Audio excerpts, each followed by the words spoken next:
All right, what's happening? Welcome back to Whiskey Crossing, and we just went through our bourbons of the year 2020. We're going to go into some other styles now of whiskey. Keeping on the American side, we're actually going to go into the best rye of the year, and the answer to that, my friends, is the New Riff single barrel straight rye whiskey, and this is really a hitter. I recently did a video. You're going to see that after this video because I'm slow. But I was trying to put together a 5 ryes to have open at a time, and I couldn't decide on my Friday night pour between this and the Willet, which is over here. So I actually did a side-by-side between this and the Willet, and spoiler alert, in case you don't watch that video, I picked the Willet for my Friday night pour over the New Riff. It was a little fresher, but the New Riff is the only one eligible for 2020, so the Willet, sorry, I opened you last year. This bottle is really good. Really good. But it's totally different. It's dank. It is kind of almost like dirty in a way. It's like a dirty rye. And I find that really, really unique and interesting, and out of the, having the amount of bottles I have, having something that's kind of unique and different, you're looking for that, right? You're looking for something that you're going to pick out because it's not like anything else. I mean, it's barnyard, it is big, it's spicy.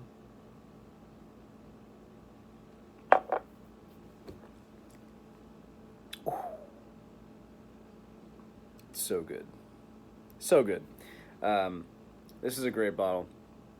This is the Spring 2020, bottled at 52.55%, 105.1 proof.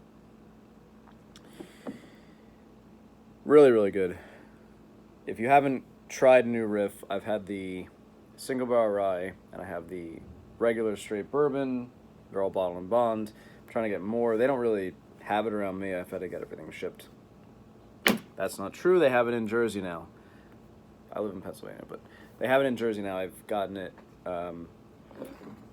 from Jersey. I didn't have to order it online. So, Rye of the Year, New Riff, single barrel rye whiskey. We're going to jump over now into other categories, but we're going to go to Scotch. Before we go to Scotch, I'm actually going to go to the miscellaneous bottle of the year because it's going to be a nice little transition.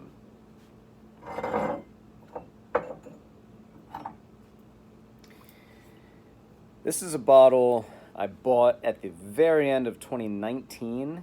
In fact, I bought it so late in 2019 that I was moving in December. I was moving 1 year ago. Literally right now I was packing up my entire bourbon, my entire whiskey collection, moving it into this house from my other house in New Jersey, and I got a shipment from a U.S. store, including this bottle, and I brought it here and I never opened it until recently. And this is the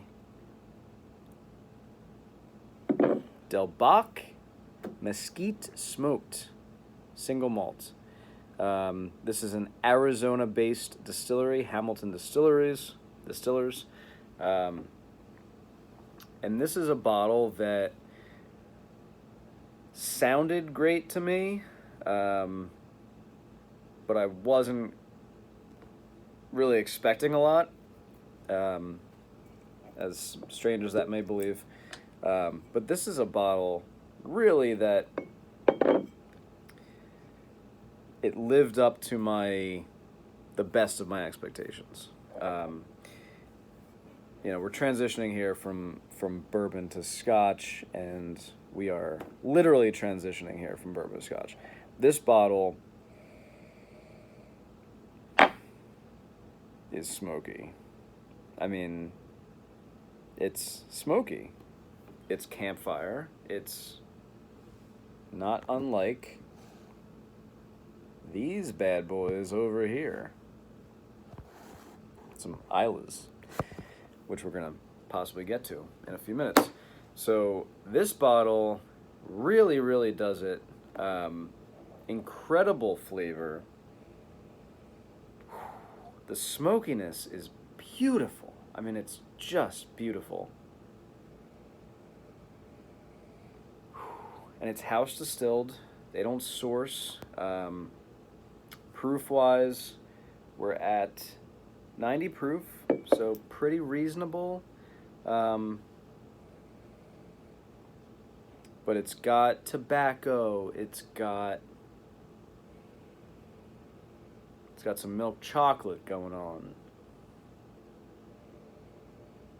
Obviously the mesquite. I mean, barbecue, campfire, smoke, very, very prevalent.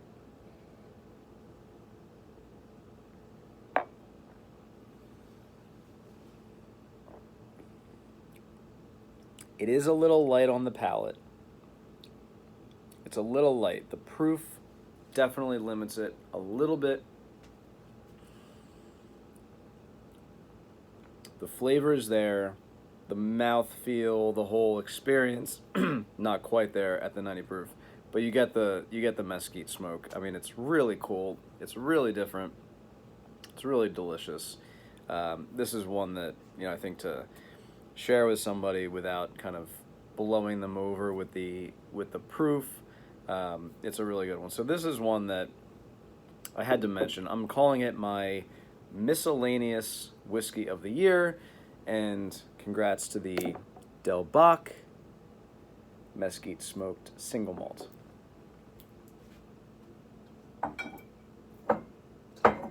Dorado. It's called the Dorado. Okay. Sorry. Moving on. Let's put some. Okay. Put some things back there. Okay, so we're gonna go over to Scotch, but I'm gonna have one more treat for you before we do that. We're gonna go actually to my least favorite, or what I'm calling the most disappointing bottle of the year, and it happens to be a bourbon. I was so excited when I found this bottle online. It had such good reviews. It is 14 years old. Okay. It is not, by the way, the other 14-year-old, which is from MGP, which I believe is supposed to be phenomenal. And I can't think of what it's called at the moment. It'll come to me. Everyone's talking about it as whiskey of the year. But this is supposed to be like its brother. I thought it was supposed to be like the same thing. It's not. I mean, this is the Calumet Farm 14-year-old.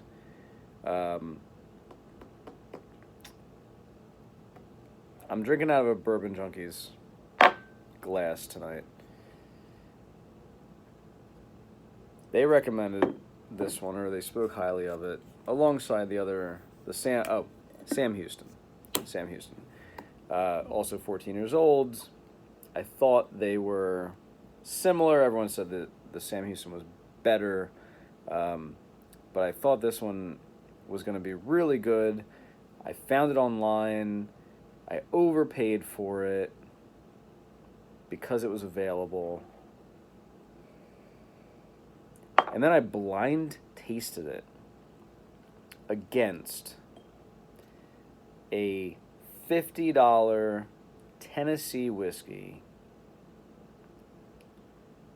This is I paid $125 for this. I'm so sorry. I should not have done that. I blinded this against a $50 Tennessee whiskey, Uncle Nearest, in case you care. Uncle Nearest Premium. I just poured the two of them, and I was hoping that one of them would blow me away. And instead, one of them was terrible. And I was like, please let this be the Uncle Nearest. No. Okay. The Uncle Nearest was phenomenal, by the way. Highly recommend Uncle Nearest. Check them out. Calumet Farms 14.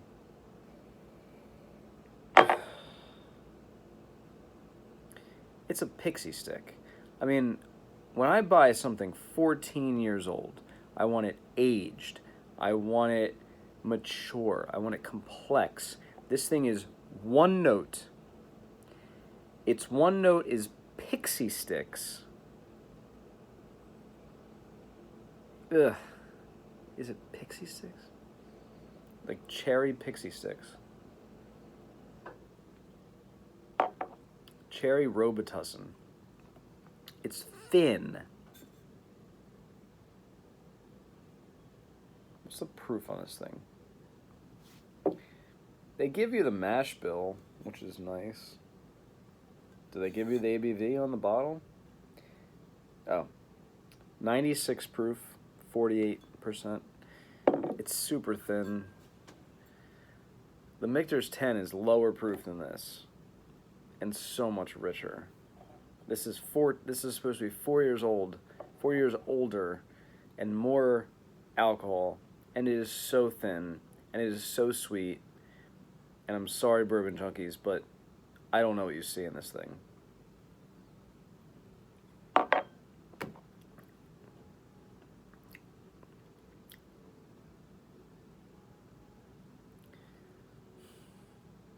Yeah, it's not terrible on the palate. It's not terrible. The nose is pixie sticks. I've only had a little bit of it, but it's disappointing. It's my most disappointing bottle of the year, considering my expectations, considering the source of the positive reviews, which I typically line up with. The amount of money I paid for it, the age, none of it adds up. So, sorry. Most disappointing bottle of the year is the Calumet Farm 14-year-old. Okay, we're going to do one more miscellaneous category here. It's not even in the regular bar. It's underneath. I don't count that as my collection, but this one I sort of do. This is the flavored whiskey of the year. You didn't think I would do that. Nobody does flavored whiskey of the year because it's not really... I'm going to pour this too.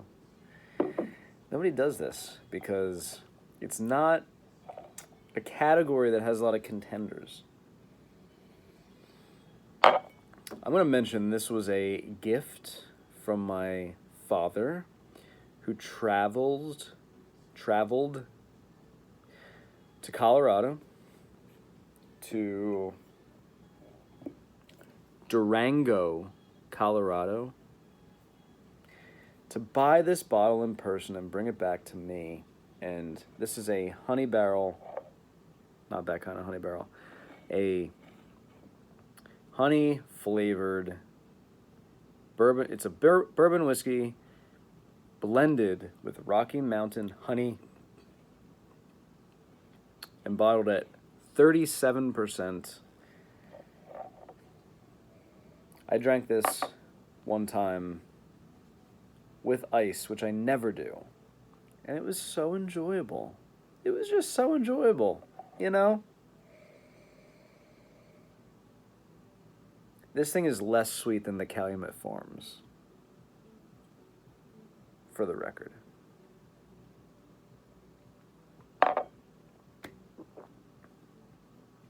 Not on the palate. It's way sweeter. Okay. It tastes like honey. It tastes like really, really good honey with pretty good bourbon. I mean, it's really good. It's, and I can see why I would put ice with this. This is one to drink with a rock of ice at some occasion where you just want to drink something and it's not a flavoring experience, but it's just really delicious. Flavored Whiskey of the Year, Colorado Honey. This is from Honey House Distillery in Durango, Colorado. Thanks, Dad. I love it.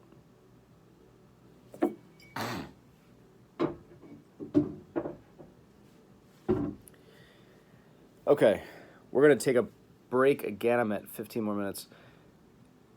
Scotch is next. Stick around. We're going to do peated Scotch, unpeated Scotch, and Scotch of the Year.